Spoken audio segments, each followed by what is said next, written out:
जय हिंद दोस्तों, आप सभी का स्वागत है एक बार फिर से आपके अपने YouTube चैनल यूनिक ज्ञान में। आज हम BA 5th semester history paper second का चैप्टर 3 देखेंगे, जिसमें हमें भारत में सूफीवाद आंदोलन के विषय में पढ़ना है। अर्थात भारत में सूफीवादी विचारधारा कब से शुरू हुई, किसने शुरू की एक प्रकार से, और इसका विकास किस प्रकार से हुआ, यह हम इस चैप्टर में अच्छे तरीके से पढ़ेंगे, जो कि आपका सिलेबस है।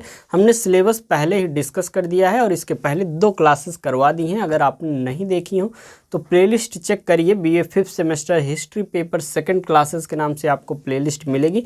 वहाँ पर आपको जो है चैप्टर वाइज क्लासेस मिलती रहेंगी। हिस्ट्री पेपर फर्स्ट की क्लासेस समाप्त हो चुकी हैं, अर्थात उसका सिलेबस जो है कंप्लीट कराया जा चुका है। और जो है नोट्स के लिए ग्रुप में ज्वाइन हुए हैं, उनको जो है नोट्स भी मिल चुके हैं।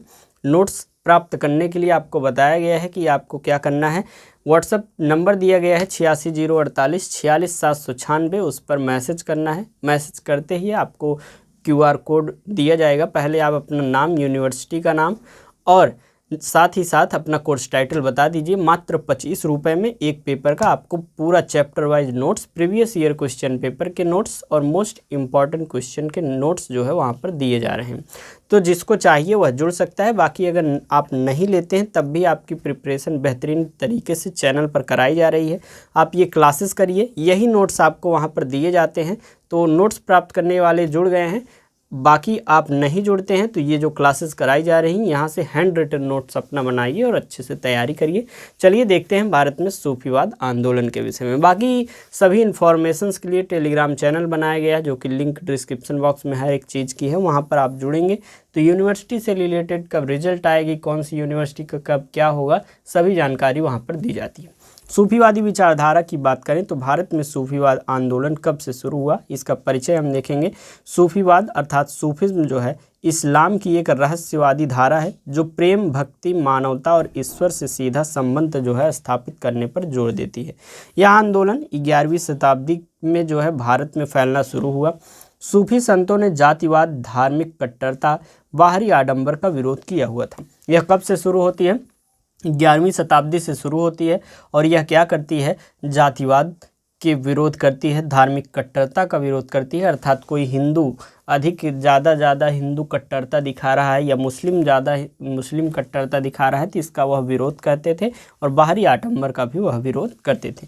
उन्होंने इस्लाम और हिंदू भक्ति परंपरा के बीच सांस्कृतिक समन्वय की राह एक प्रकार से बनाई हुई थी। सूफी शब्द की उत्पत्ति अरबी भाषा में के सफ़ा शब्द से हुई है। पहले सूफी संत के रूप में मैसूर हल्लाज का नाम आता है।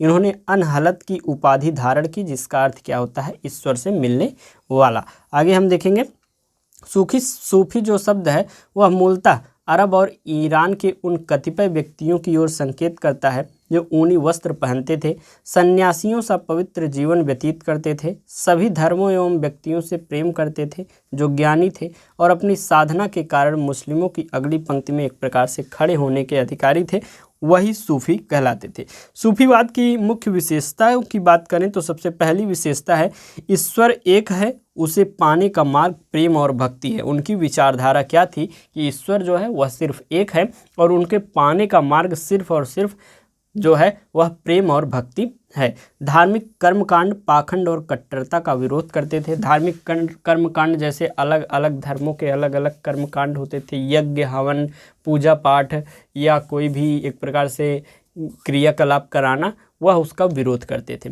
सभी मनुष्यों को समान वह मानते थे। हिंदू मुस्लिम भेदभाव का विरोध करते थे।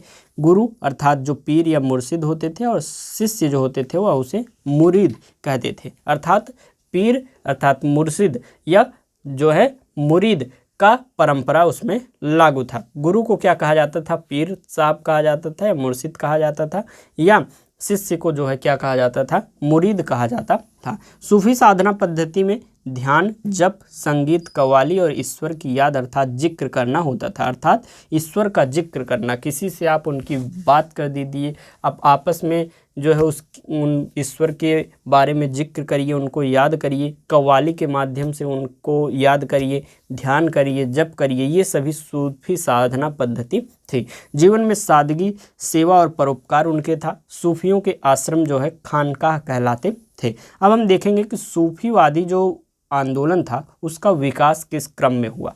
इसका प्रारंभिक दौर कौन सा था, 11वीं से 12वीं शताब्दी तक। 11वीं से 12वीं शताब्दी तक इसका प्रारंभिक दौर एक प्रकार से माना जाता है। सूफी संत अरब और ईरान से भारत आए हुए थे। सबसे पहले सिंध और मालाबार में जो है सूफी संतों का आगमन हुआ। गजनवी और गौरी के आक्रमणों के समय भी सूफी संत आए हुए थे, अर्थात जो है कुतुबुद्दीन के साथ उनके गुरु कौन थे, काकी थे, बख्तियार काकी, वह भी आपको अभी बताया जाएगा, वो चिश्ती संप्रदाय के थे। तो अलग अलग शासकों के साथ अलग अलग सूफी संत आए हुए थे और उन्होंने अपना अलग अलग कुछ संप्रदाय बनाए हुए थे। उन संप्रदायों के विषय में भी हम इस चैप्टर में पढ़ेंगे। दिल्ली सल्तनत काल फिर आ जाता है, जो कि 13वीं से 15वीं शताब्दी तक रहता है। यह सूफी आंदोलन का स्वर्ण काल माना जाता है। सूफी सिलसिले या संप्रदाय इसमें जो है अधिक से अधिक होते हैं। भारत में जिन सूफी सिलसिलों का विकास हुआ जो अति लोकप्रिय रहे, वे प्रमुख सिलसिले कौन कौन से थे, 5 थे। कौन कौन? पहला था जो है चिश्ती संप्रदाय, दूसरा सुहरावर्दी संप्रदाय, कादरी संप्रदाय, नक्शबंदी संप्रदाय और सत्तारी संप्रदाय। कुल मिलाकर 5 संप्रदाय जो है भारत में विकसित हुए और यही अति लोकप्रिय यहाँ पर माने गए। तो चलिए सबसे पहले हम चिश्ती संप्रदाय के विषय में जान लेते हैं। चिश्ती संप्रदाय के संस्थापक कौन थे? ख्वाजा मोइनुद्दीन चिश्ती जो थे वह अजमेर से थे।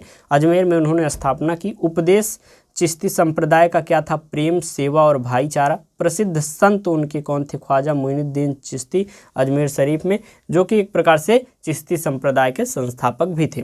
भारत में सबसे प्रमुख संप्रदाय कौन सा था? चिश्ती संप्रदाय।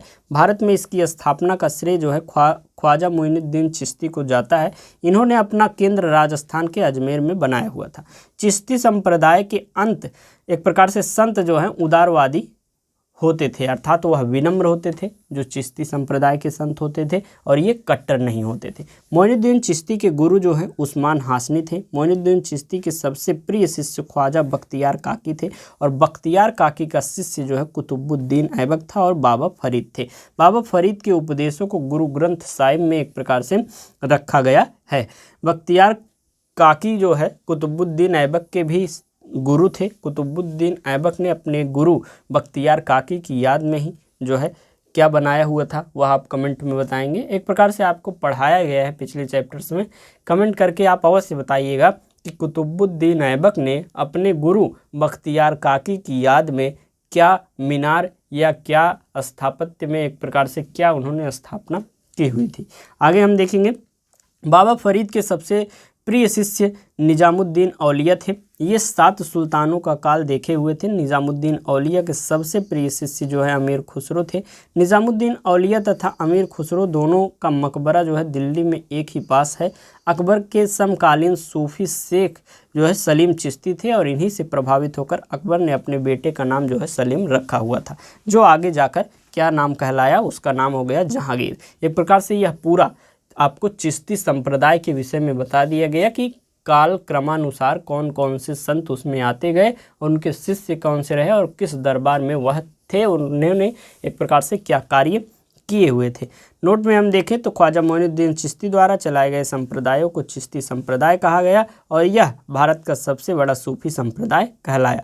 दूसरा कौन सा था? सुहरावर्दिया संप्रदाय, जिसका संस्थापक दियाउद्दीन अबू नजीब सुहरावर्दी थे, जो कि बगदाद में एक प्रकार से इसकी स्थापना किए हुए थे। अगर भारत की बात की जाए तो भारत में इस संप्रदाय का स्थापना का श्रेय जो है बहारुद्दीन जकारिया को जाता है।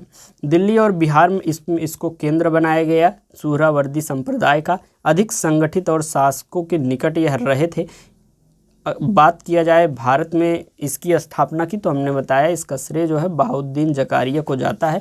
इन्होंने अपना केंद्र पाकिस्तान के मुलाना को बनाया हुआ था। इस शाखा के सूफी जो है कठोर व्रत का पालन नहीं करते थे, बल्कि सामान्य जीवन को एक प्रकार से वह जीते थे। अगला था फिरदौसी संप्रदाय।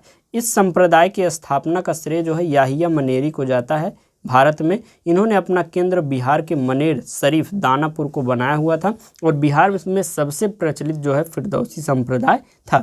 अगला है सत्तारी संप्रदाय या नक्शवादिया संप्रदाय। नक्शवादिया संप्रदाय के संस्थापक बाकी बिल्लाह थे। इस संप्रदाय के सूफी कठोर व्रत का पालन करते थे तथा कट्टर थे। धार्मिक कट्टर का अर्थ होता है धार्मिक नियम को कठोरतापूर्ण लागू करवाने वाला, अर्थात जिस वह धर्म का हो उसके नियम को स्वयं भी जो है कठोरता से पालन करे, उस धर्म के लोगों से भी पालन करवाए और कुछ अलग धर्म के लोगों को भी वह नियम पालन करवाने की कोशिश करे, तो वह कट्टर होता है अपने धर्म के प्रति। अगला कौन सा है? कादरिया संप्रदाय या कादरी संप्रदाय। इस संप्रदाय के संस्थापक जो है अबुल कादिर उल जिलानी सैयद लिल्लाह थे। इन्होंने अपना केंद्र जो है इराक के बगदाद में बनाया हुआ था। पाकिस्तान के परमाणु कार्यक्रम के जनक जो है अबुल कादिर को कहा जाता है, जो सूफी न होकर एक परमाणु वैज्ञानिक थे। कट्टर वैसे लोग जो नियमों की सख्ती से पालन करते थे, वह कट्टर कहलाते थे। अब मुगल काल की बात की जाए तो जो कि 16वीं से 18वीं शताब्दी तक चलता है, मुगलों ने भी सूफियों का सम्मान किया हुआ था। अकबर ने सूफी विचारों से प्रभावित होकर सुलह ए कुल, सबके साथ शांति की जो है नीति अपनाई हुई थी। दारा सुकों ने मजमा उल बहरैन, दो समुद्रों का संगम, एक लिखा हुआ था जो कि सूफी विचारधारा से प्रेरित था। हिंदू और सूफी विचारधारा की उसमें समानता पर देखा जाता है। सूफी और भक्ति आंदोलन का समन्वय कब हुआ? सूफी संत और भक्ति संत दोनों ने जातिवाद और कर्मकांड का विरोध जो है वह किया हुआ था। कबीर, दादू, गुरु नानक ने के विचार जो है सूफी संतों से काफ़ी मिलते जुलते हैं। अमीर खुसरो ने भारतीय संगीत और कव्वाली को मिलाकर सांस्कृतिक संगम एक प्रकार से किया हुआ था। प्रभाव क्या रहा इन सूफी आंदोलनों का? सबसे पहला, हिंदू मुस्लिम सांस्कृतिक एकता को बढ़ावा मिला। जातिवाद, ऊंच नीच और धार्मिक कट्टरता पर प्रहार हुआ। हिंदी उर्दू साहित्य और संगीत का विकास हुआ। अजमेर, दिल्ली, पंजाब और बंगाल जैसे क्षेत्रों में जो है सांप्रदायिक सौहार्द की भावना बढ़ी और स्वतंत्रता संग्राम के दौरान भी सूफी दरगाहें जो है प्रेरणा का स्रोत एक प्रकार से बनी। कुछ लोगों ने इसकी आलोचना भी की। कुछ सूफी संत जो है शासकों के करीब आकर दरबारी बन गए।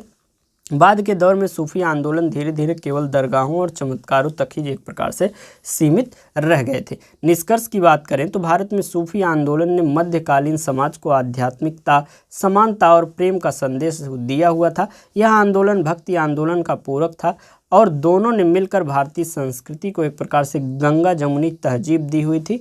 सूफी संतों की दरगाहें आज भी भारत में धार्मिक सहिष्णुता और भाईचारे का प्रतीक एक प्रकार से मानी जाती हैं। इस प्रकार से हमने सूफीवादी आंदोलन को अच्छे से पढ़ लिया। कोई भी डाउट आपको हो तो आप कमेंट करके पूछ सकते हैं। बाकी ये टेलीग्राम चैनल ज्वाइन कीजिए, डिस्कशन ग्रुप भी आप ज्वाइन कर सकते हैं। ये व्हाट्सएप चैनल है, सबका लिंक आपको डिस्क्रिप्शन बॉक्स में दिया गया है। और ये नंबर है 8608 46 796। इस पर मात्र 25 रुपये पेमेंट करेंगे, आपको चैप्टर वाइज नोट्स दिए जाएंगे, प्रीवियस ईयर क्वेश्चन पेपर के विद सॉल्यूशन नोट्स दिए जाएंगे और साथ ही साथ आपको आपके एग्ज़ाम से पहले मोस्ट इम्पॉर्टेंट क्वेश्चंस की एक वीडियो और नोट्स दिए जाएंगे, जिससे बेहतरीन तरीके से आपके सभी क्वेश्चन देखने को मिलेंगे आपके पेपर में। तो आप चाहें तो इस ग्रुप से जुड़ सकते हैं या फिर यहाँ से नोट्स बनाइए और अच्छी तैयारी करिए। बाकी चैनल पर बने रहिए, चैनल को सब्सक्राइब कीजिए, वीडियो लाइक कीजिए, कमेंट करिए वीडियो आपको कैसी लगी, समझ में आई या कोई डाउट हो तो वह भी आप कमेंट करके पूछ सकते हैं। अपने दोस्तों के पास भी शेयर करिए। मिलते हैं नेक्स्ट वीडियो में, धन्यवाद।